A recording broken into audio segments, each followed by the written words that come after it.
Et bonjour YouTube, j'espère que vous allez bien ensemble pour la ronde numéro 6 de ce WCQ Paris. Je rappelle qu'il y avait eu 358 joueurs, alors je sais qu'il y en a beaucoup d'entre vous qui aimeraient bien que je réagisse sur certaines exclus, certaines choses que vous avez vues, notamment sur certains sites.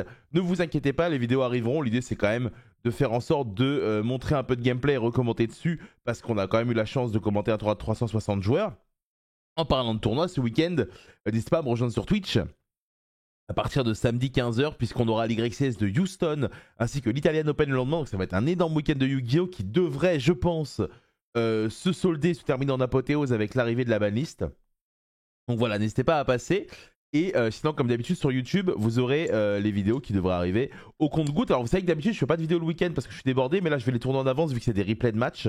Ne vous inquiétez pas, vous aurez de quoi vous sustenter aussi si vous ne pouvez pas passer sur Twitch. Et si jamais vous ne pouvez pas passer, il y a les replays sur Twitch pour l'événement de ce week-end. Du coup, on est parti. Alors ça, c'est évidemment ma sale tête. On va se mettre en x2 pour la ronde numéro 6. Alors je me suis fait un petit kiff pour la ronde numéro 6, puisque pour la ronde numéro 6, présents ici, mais ça va.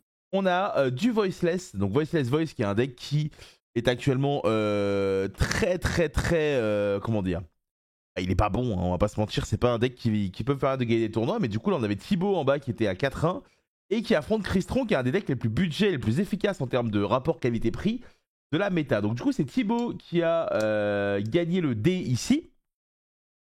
Et donc normalement Voiceless a quand même un très bon Gophers. Donc ici il va commencer avec Pré-Prep et il va se prendre directement une hache, évidemment c'est une carte qui ajoute 2 cartes donc c'est logique. Derrière on va partir sur un Nadir Servon, donc en gros c'est une carte qui nous permet d'envoyer une carte de l'extra deck au cimetière de façon à ajouter Maximus Dogmatica de notre deck à notre main. Et l'idée, c'est que du coup, on va envoyer Garura qui a la résolution, va nous permettre de piocher une carte directement. C'est pour ça ici qu'on donne le deck à l'adversaire, tout simplement. Hop, et on pioche un. Donc Maximus, vous le connaissez, il a un autre effet, c'est qu'il peut se spare en bannissant une carte de l'extra deck au cimetière.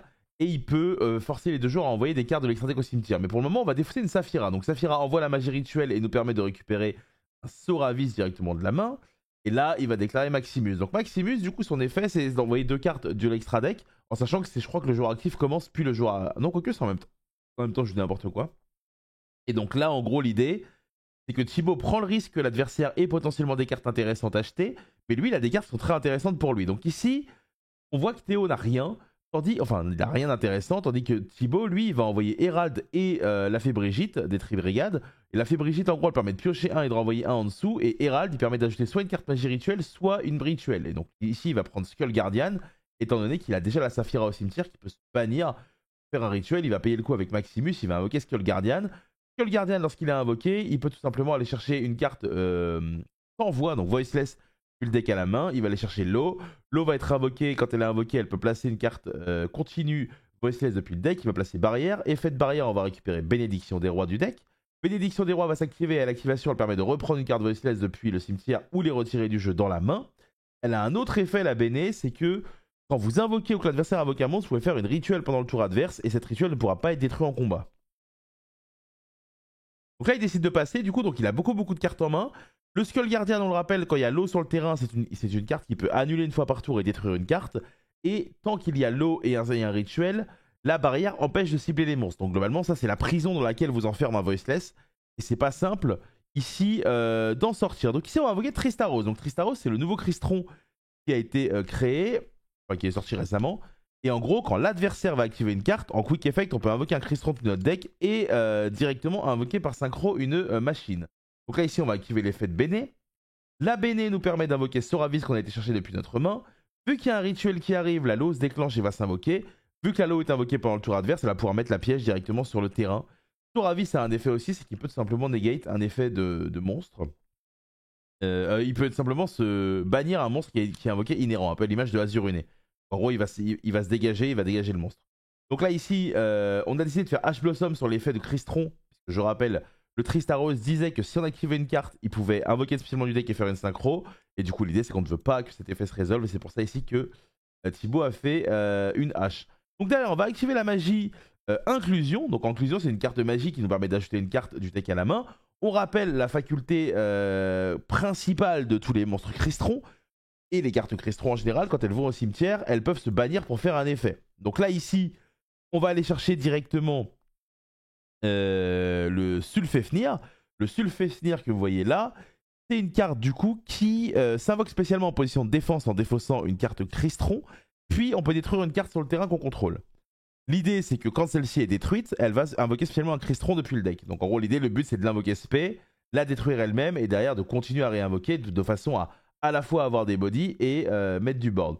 Donc là ici le Sulféfnir qui va défausser l'inclusion pour ce SP. Et donc le but ici pour Théo, pardon, ça va être directement de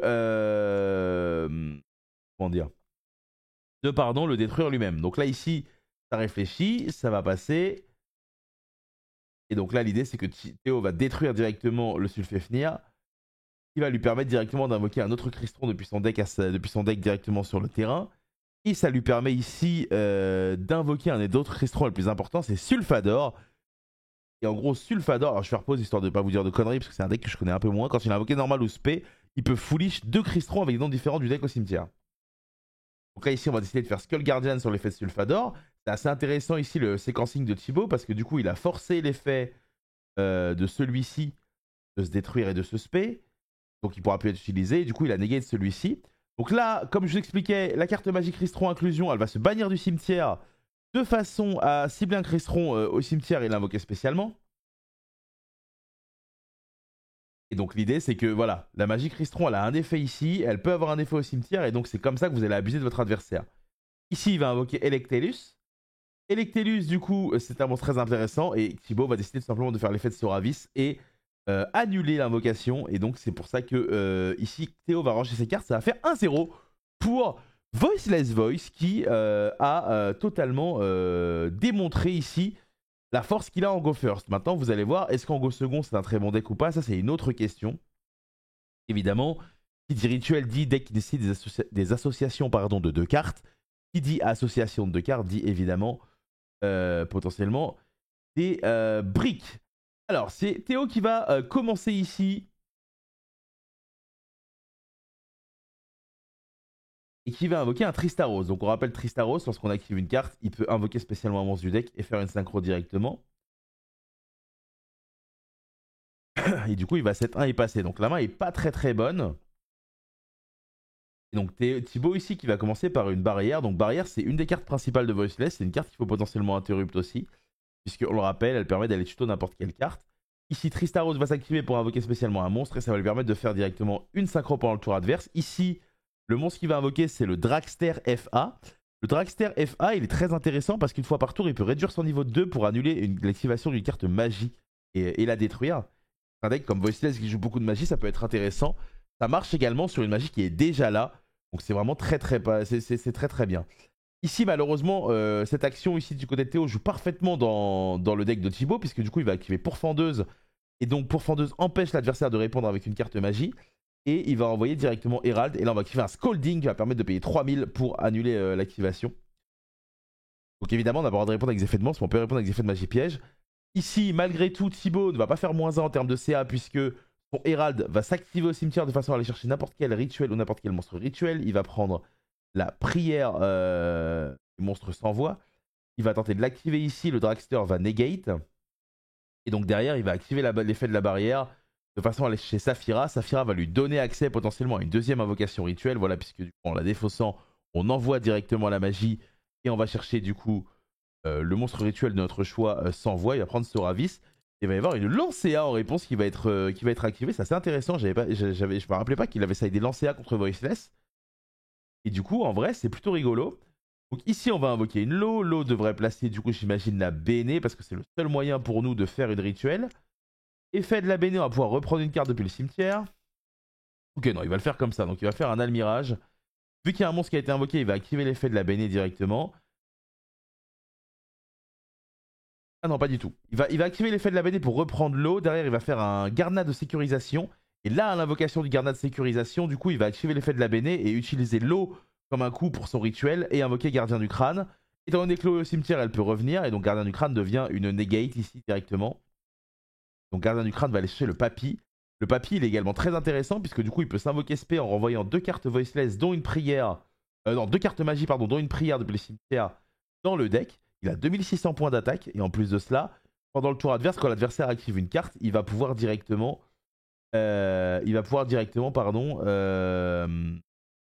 va pouvoir directement, pardon, se sacrifier pour invoquer un sort à vis. Donc là, du coup, vu qu'on a payé 3000 du côté de Théo avec ce Solemn Scalding, on n'est plus qu'à 5000. Le gardien du crâne dispose de 4100 points d'attaque quand il a l'eau sur le terrain, et le gardien de sécurisation a 1000, je crois, de mémoire. Et donc, du coup, ça fait directement 2-0 dans une ronde 6 qui a été expéditive et qui montre un deck qu'on n'a pas forcément l'habitude de voir briller. Et c'est vrai que ces derniers mois, c'est assez rare de voir Voiceless briller. Donc moi, ça m'a fait plaisir d'avoir ce petit match. N'hésitez pas à me dire si ça vous fait plaisir des fois de voir des decks rogue comme ça. Parce que moi, vous savez que c'est pas trop mon truc. Moi, je suis un joueur avant tout méta. Mais du coup, j'avais eu un petit coup de cœur pour Voiceless. C'est pour ça qu'on le voit ici. N'hésitez pas à me dire ce que vous en pensez. Pour ceux que ça intéresse, pour ceux qui voient la vidéo très tôt quand elle sort ce matin, à 11h, on part sur Twitch. On va préparer le bingo ce week-end. Et on va également discuter des Mitsurugi. À tout à l'heure pour ceux qui viennent. Et sinon, comme d'habitude, n'hésitez pas à vous abonner. Au revoir.